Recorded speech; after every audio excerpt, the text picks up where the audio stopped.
Então vamos começar entendendo o que é o crime digital eletrônico. Em primeiro lugar, o que a gente pode dizer e colocar aqui para você é que o crime digital ele pode ser impróprio ou próprio. E o que quer dizer isso? No impróprio, você está usando um meio eletrônico que pode ser via celular, via computador, internet, caixa eletrônico de banco, como a gente disse, está usando um meio eletrônico para realizar uma conduta já tipificada, ou seja, o alvo não é o meio eletrônico em si, não é o computador ou os próprios sistemas de informação, nada disso.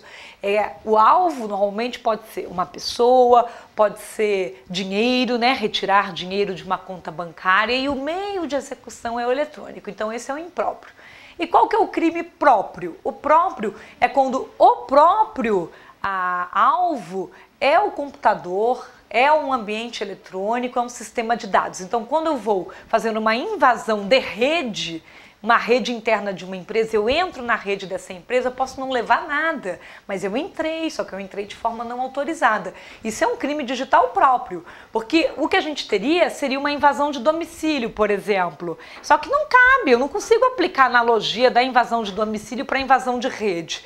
Mesmo o crime relacionado a alguém navegar na rede de outra pessoa, que acontece bastante, né, com aquela situação de você surfar na rede alheia pelos wireless que as pessoas colocam às vezes sem senha segura. Eu entrei ali, eu surfei pela rede alheia e eu saí. Eu não consigo nem categorizar isso como sendo uma invasão, mesmo que de domicílio, e também tenho dificuldade de falar que foi furto de sinal.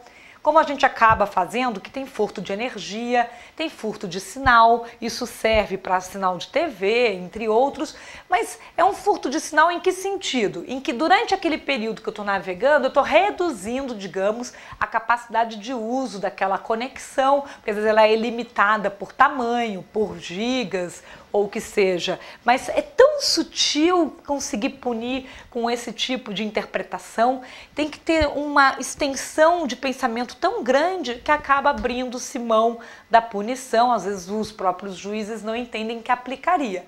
Então, esses são exemplos específicos de digital. Fazer vírus de computador. O vírus é um programa de computador. E é interessante, quando você fala vírus versus antivírus, o próprio programa de antivírus, ele se comporta muito parecido com um vírus.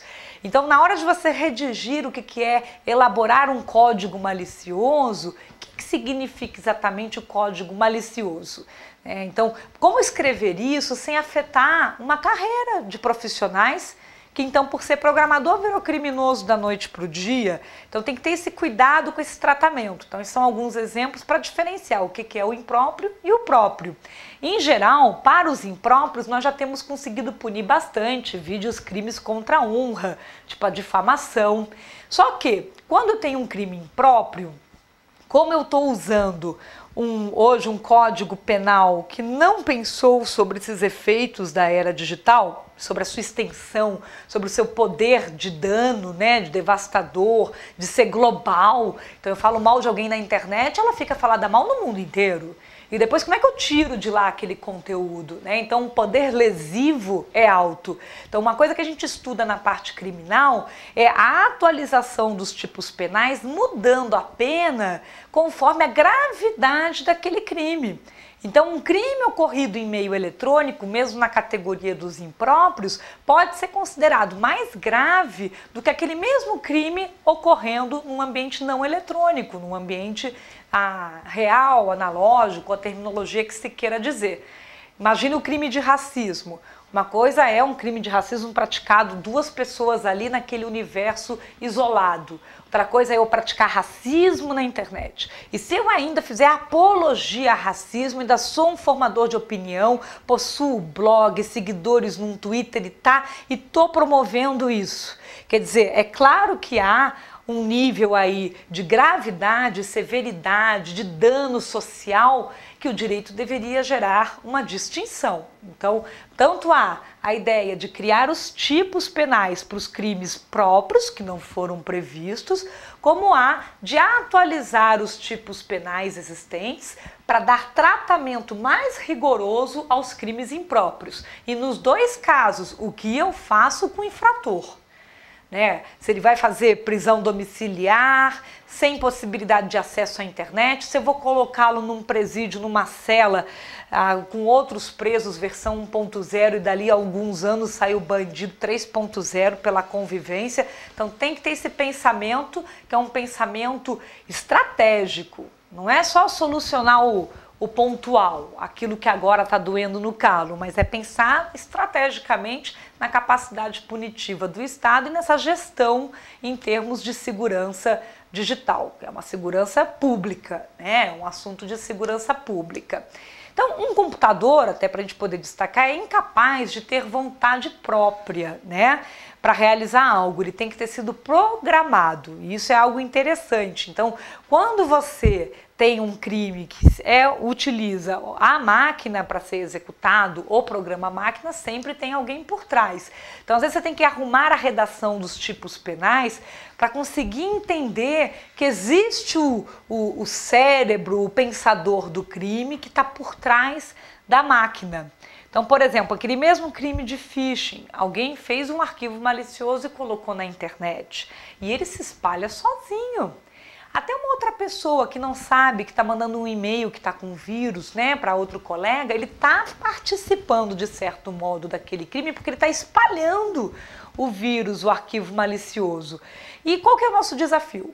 Né? A máquina, que é o que vai ver agora em seguida, a máquina não consegue diferenciar dolo de culpa. O que isso quer dizer? O computador não diferencia se houve intenção ou não. Há uma presunção de intenção.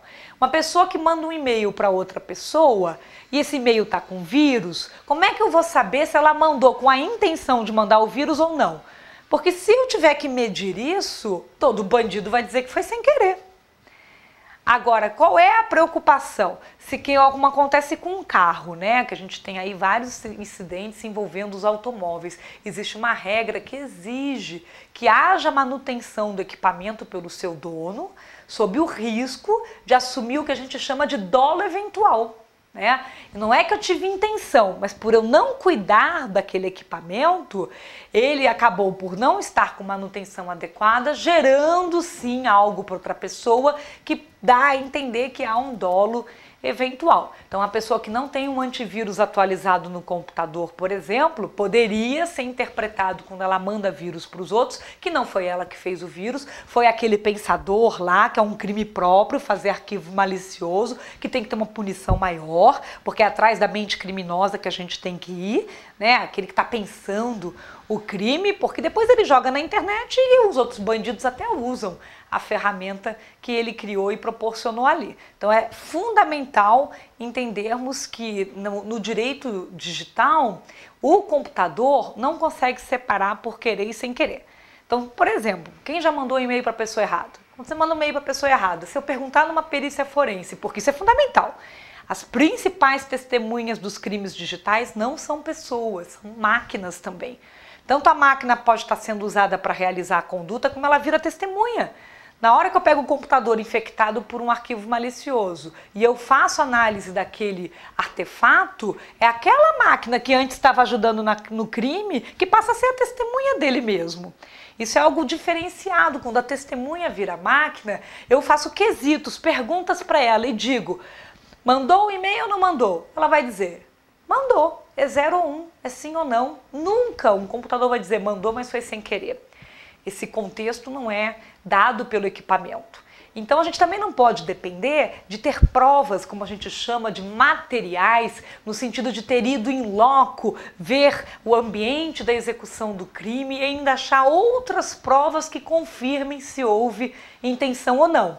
Então é interessante porque na parte do crime digital você vai ter presumido a intenção e praticamente o réu é que vai ter que conseguir mostrar se tinha intenção ou não, se foi dolo, se foi culpa ou se foi dolo eventual.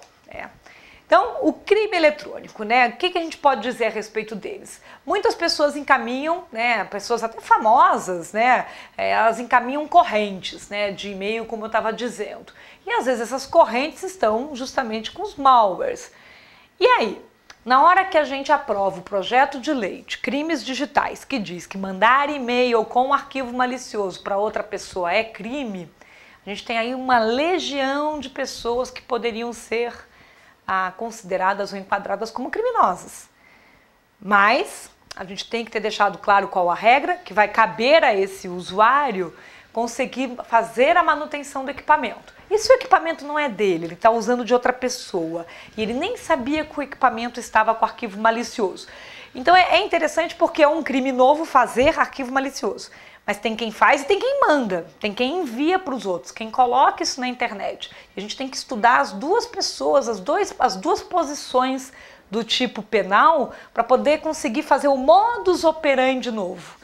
Existe um modus operandi que precisa estar sendo tratado e que hoje é o que faz com que o Código Penal que a gente aplica não tenha ferramental para isso. Porque esses modus operandi não estão descritos ali. Mesmo numa situação como é difamação, como esse modus operandi da internet não está colocado ali, então se eu difamei alguém num Twitter e outra pessoa retuita, então ela difamou também. Ou eu vou dar uma pena maior para quem difamou primeiro, ou não. Quer dizer, qual a capacidade daquilo ali depois pegar as demais pessoas? Às vezes eu só consigo pegar a última, que é na hora que foi feita uma denúncia. Às vezes eu não consigo rastrear todo mundo que estava ali. Então, sobre o crime digital, para a gente poder detalhar um pouquinho melhor, vamos ver aí na tela. Tem 3 coisas importantes quando a gente fala de crime. Qualquer crime, para ele existir, tem que ter 3 requisitos. Fato típico, que é o verbo do crime, que a gente fala, que é o que tem que estar claro, tem que ser objetivo, não permite analogia. Antijurídico, ou seja, aquilo que está tipificado é contra a lei vigente. E quando eu falo contra a lei vigente, contra um valor que a gente quer proteger. Por isso a importância do estudo dos valores. E culpável, que tem a culpa ou dolo do agente. E a culpa ou dolo vai até diferenciar principalmente aquela questão da pena, como acontece em outros crimes, como o do homicídio, culposo ou doloso. Falando em homicídio, já há a possibilidade de matar alguém através do computador. Um exemplo disso é um caso da Alemanha, em que uma pessoa é internada num hospital, na UTI, com uma medicação especial e com uma alimentação diferenciada, alguém invadiu a rede do hospital e alterou a regra de medicação e de alimentação que estava dentro da rede, ou seja, hoje, para eu cuidar de um paciente, aquele prontuário fica eletrônico e aquela medicação fica tudo numa base de dados de computador. A pessoa alterou, então um enfermeiro, alguém foi lá e deu a medicação errada, deu a alimentação errada e veio a ter o óbito. Então a pessoa conseguiu matar alguém através de um acesso à rede. Que crime que teria? Aí, que crime que nós conseguiríamos tipificar hoje em dia? O que você acha? Eu consigo gerar a prova, conectar uma coisa a outra para dar direto homicídio? Vai ser doloso, Houve a intenção, eu entrei numa rede, mudei um dado, porque se houve o óbito, é claro que é o crime maior, que é de homicídio, que prevalece, Mas se não tiver chegado a ver o óbito, só o fato de eu ter entrado numa rede, invasão de rede, que a gente não tem tipificação, alterado um dado no sistema, não importa que dado é, se ele é remédio ou se é outra coisa, tanto faz. Então alterei o dado. A alteração de dados num sistema, a gente só tem previsão legal atualmente no Código Penal para um crime típico da administração pública, não tem para os demais. A inserção ou alteração de dados num sistema. Então, eu acabo ficando aí numa situação de dizer que foi crime de dano, que é muito pouco para esse tipo de situação, de categoria. Então, só para a gente poder fixar. Fato típico, antijurídico e culpável. Tipo penal objetivo, O tipo penal objetivo em direito significa a ação que configura como crime, conhecido como verbo do crime. Então, exemplo, matar alguém. É literalmente o verbo. O verbo da frase define o crime. Então, por exemplo, quando a gente vai falar de fazer um vírus de computador, seria o quê? Programar um arquivo malicioso, porque a pessoa em si não faz, ela programa, isso é um software, é um programa. Então, programar um arquivo malicioso, enviar esse arquivo malicioso para outras pessoas, não precisa ser por e-mail, pode ser de qualquer outra forma. Eu posso ter posto no pendrive, e aí aquele pendrive, aonde eu espeto aquele pendrive, a máquina fica infectada. Aí, sempre que tendo que entender com culpa ou com dolo eventual, né? São 3 tipos de análise. E o tipo penal subjetivo. Então, o objetivo é o verbo, né? E o subjetivo é a vontade em realizar o delito, como a gente colocou, a dolo ou a culpa. Se está à vontade ou se não há vontade, ou se haveria uma vontade subliminar pelo lado da negligência, da pessoa não ter cuidado daquele ambiente, daquele equipamento e aquilo ter favorecido a ocorrência do próprio crime. O sujeito ativo do crime, qualquer pessoa humana é sujeito ativo do crime. Então, como a gente falou, muitas condutas não são executadas por humano, mas podem ter sido programadas por humano. Então, isso é algo a se estudar profundamente na redação do direito criminal na era digital. O proprietário do sistema computacional, o empregador, o cônjuge poderão ser sujeitos ativos se não possuírem autorização para acessar os dados, né? Só para dar um exemplo aí de uma situação que é curiosa, de você conseguir trazer outras pessoas também para sujeito ativo. E o sujeito passivo, que é a vítima, né? Qualquer pessoa física ou jurídica, né? Qualquer pessoa física ou jurídica pode ser sujeito passivo aí de um crime, né?